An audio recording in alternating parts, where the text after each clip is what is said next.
नारायण भगवान की जय। ओम नमो भगवते वासुदेवाय। ओम नमो भगवते वासुदेवाय। सत्यनारायण कथेचा पहिला अध्याय। श्री गणेशाय नमः। आता सत्यनारायण कथेचा अर्थ सांगतो. एकदा नैमिषारण्यात राहणाऱ्या शौनिकादिक ऋषींनी पुराण सांगणाऱ्या सुतांना प्रश्न विचारला.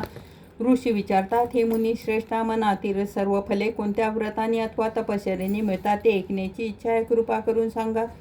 सूत सांगतात, मुनी हो, नारदांनी हाच प्रश्न भगवान विष्णूला विचारला. त्यावेळी नारदांनी जे सांगितले तेच तुम्हाला सांगतो. शांतचित्ताने एकदा महायोगी नारद मुनी जनतेवर दया करावी अशा फिरत असताना मनुष्य लोकात आले आणि मनुष्य लोकात आपल्या पूर्वकर्माप्रमाणे अनेक योनीमध्ये जन्म घेऊन दुःखे भोगीत आहे असे पाहून त्या कोणत्या साधनाने त्यांची दुःखे नक्की नाहीशी होतील असा हा विचार करून नारद मुनी वैकुंठात गेले. त्या वैकुंठाच्या रात शंखचक्र गदा पायापर्यंत रुंदमाळा वनमाळा गळ्यात घातलेल्या स्वच्छवर्णाच्या नारायण भगवंताला पाहून नारदांनी स्तुती करण्यास आरंभ केला.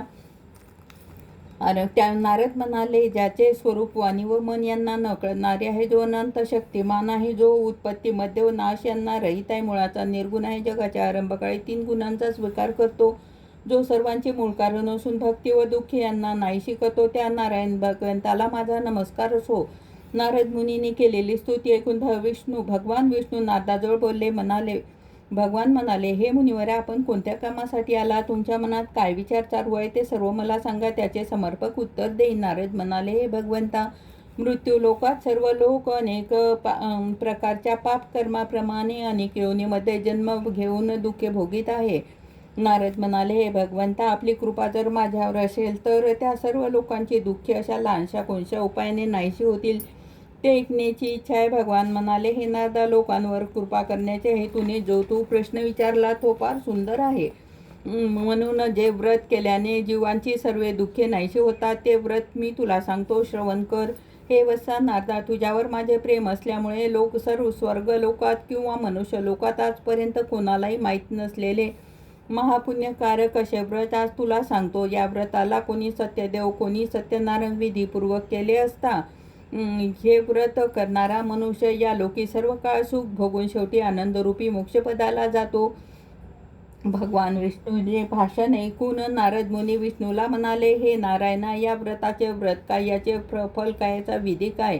हे व्रत पूर्वी कोणी केले व ते विस्तार करून मला सांगा. त्याचे मी व्रत कोणत्या काळी करावे तेही सांगा. हे नारदाचे भाषण ऐकून भगवान म्हणाले, नारदा, व्रत दुःख शोक यांचा नाश करणारे असून धनधान्य यांची समृद्धी करणारे आहे, तसेच सौभाग्य व संतती देणारे आहे, सर्व कार्यात विजय करणारे हे व्रत आहे.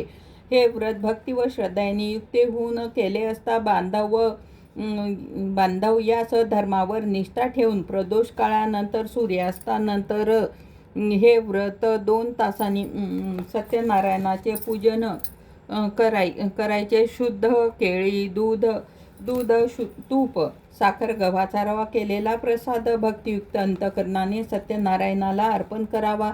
गव्हाचा रवा मिळत नसेल तर तांदळाचा रवा घ्यावा, साखर मिळत नसेल तर गूळ घ्यावा.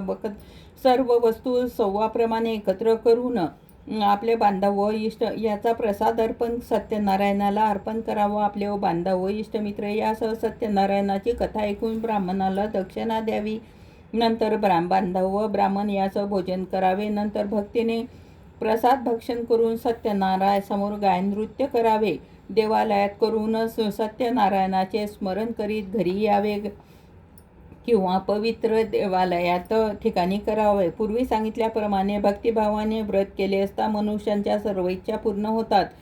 कलियुगात सर्व जीवांच्या दुःखांचा नाश करण्यास सोपा उपाय आहे. सत्यनारायण कथेतील प्रथम अध्याय संपूर्ण झाला. सत्यनारायण भगवान की जय.